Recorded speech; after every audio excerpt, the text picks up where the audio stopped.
Good afternoon. કેમ છો બધા? મજામાં છો ને? જય લીલબાઈમાં. જો અત્યારે હવે અમે હું ને ધવલ બે સુતા ને હુવાની તૈયારી કરીએ છીએ. ધવલભાઈએ તો જમી લીધું છે અને મારે હવે જમવાનું બાકી છે. ધવલના પપ્પા આવે તો હારે જમી લઈએ, પછી ઈ જાય એટલે ધવલને સુવડાવી અને નિરાતે સૂઈ જઈશું. પછી 4-5 વાગે ઉઠીને બપોરનું રૂટીન જે હાનનું કામ છે એ ચાલુ કરી દઈશું. હંજાળી પોતા વાસણ કપડાં ધોઈ પરવારીને પછી જમવાનું ચાલુ કરી દઈશું ને જમવાનું ચાલુ કરીને જમવાનું લોગ એમ તો બનાવશું.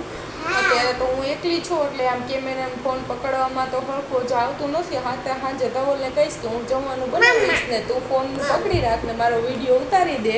અત્યારે જો એના ચારા બધા ચાલુ થયા છે, નથી વિડીયો હરખો ઉતારવા દેતો કે નથી કંઈ કામ કરવા દેતો. અત્યારે મારે જમવાનું બનાવવામાં એવું મોડું થઈ ગયું હતું.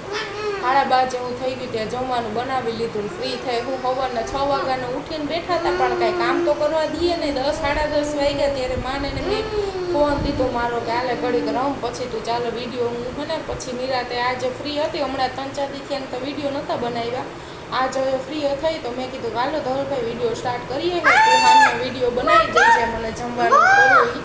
અત્યારે જો અમે મા દીકરો હોતા વિડીયો ચાલુ કરી દીધું. નવરા હે એટલે વિડીયો બનાવીએ કે હવે જો ધવલના પપ્પા આવી જાય તો જમી લઈએ.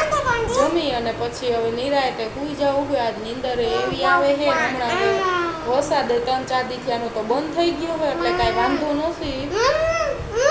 પણ અત્યારે અમે હવે ગરમી જેવું વાતાવરણ એ નથી. વરસાદ જેવું હજે રહ્યું અને એમાં જો વરસાદ બંધ થઈ ગયો પણ આ વરસાદ જેવું વાતાવરણ તો એમ જ છે ઠંડુ એટલે જો વાંધો નથી. ગરમીની કાંઈ થતું નથી એટલે જો અત્યારે ધવલના પપ્પા આવી જાય જમીન નીકળી જાય એના કામે એટલે પછી ધવલને હુંરાઈ દઉં.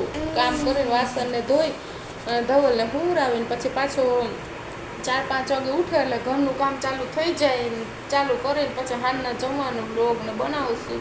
અત્યારે એને જો નીંદર તો આવે છે પણ કૂવાનું નામ તો લેવું છે નહીં. બસ લખણ ચોઈતું રહેવું. ક્યારથી કહું કે હુઈ જાવ ઘડીક નથી કાંઈ લખણ જ એવા છે.